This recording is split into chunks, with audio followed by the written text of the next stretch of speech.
There's been a lot of hype around the Springfield Echelon, positive and negative, as Springfield made a huge marketing push earlier this year around their latest pistol. GunTubers all over were reviewing this thing. Ones that received it for free raved about it. Ones that didn't receive one tore it to shreds. I have no association to Springfield, so I can remain pretty unbiased here. I wanted to wait until the pistol was out for a few months before doing a review to see if any major issues would emerge from the community. I recently rented one because I wanted to see if the positive and negative hype that was initially all over GunTube was well founded. To be entirely honest, I think most of the community got it wrong. The most optimistic reviews said this would be the new Glock and Sig P320 killer. Being a chassis-based system, we all had dreams of the Echelon Raider. Some were claiming that this pistol was phenomenally better than Glock in terms of factory operation. Negative reviews really railed on problems with the extended magazines that shipped from the factory. Others were reporting frequent malfunctions.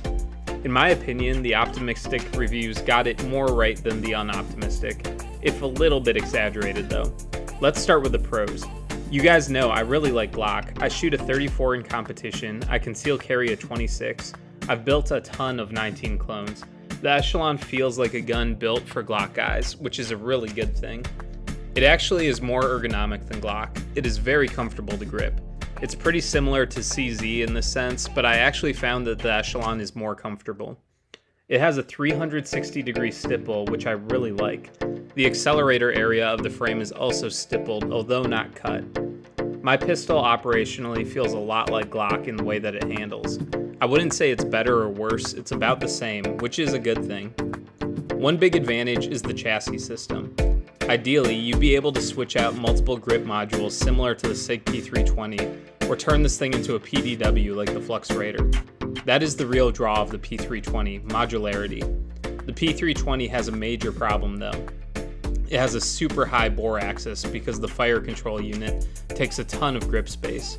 With Springfield, I didn't notice this issue at all. It felt like the bore axis was still fairly low, which is why it shot as well as Glock does. However, the Echelon, as of the editing of this video, doesn't nearly have the same aftermarket as the P320, so the chassis system isn't really a major factor going for this pistol, as of a half year after its release. The pistol has a lot of great features though. The sights are excellent, also better than stock Glock. The U-notch rear sight is nice, the tritium front sight is great. Coming from the factory optics ready is a huge plus.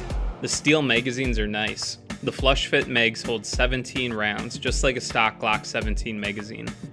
The controls are simple, almost exactly where they would be on Glock. Jumping from Glock to the Echelon and vice versa is really easy to do. The trigger on the Echelon is also really nice, similar I would say to the Glock performance trigger in terms of feel. So I'll say this, the Echelon primarily feels like an upgraded Glock. However, it isn't so much better than Glock that the pros would outweigh Glock's massive aftermarket. From holsters to parts to other accessories, Glock has by far the biggest aftermarket support of any platform. The Echelon, about half a year in, doesn't have nearly the aftermarket support that I would hope for. So in this sense, even if it performs a little better, it doesn't kill either Glock or the Sig P320. The pistol has some nice upgrades, but it doesn't feel significantly by leaps or bounds better than its competitor pistols. I will say if you're starting from scratch, it isn't a bad choice.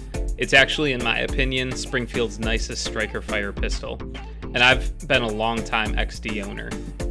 This is a huge upgrade over the XD, but I wouldn't say that it's significantly better than say a Glock 17, and lacking major aftermarket support, I'd still go with Glock over the Echelon. I hope this video helps you make smarter purchasing decisions. If it was helpful, please consider giving us a like and subscribing to the channel. Have a great day.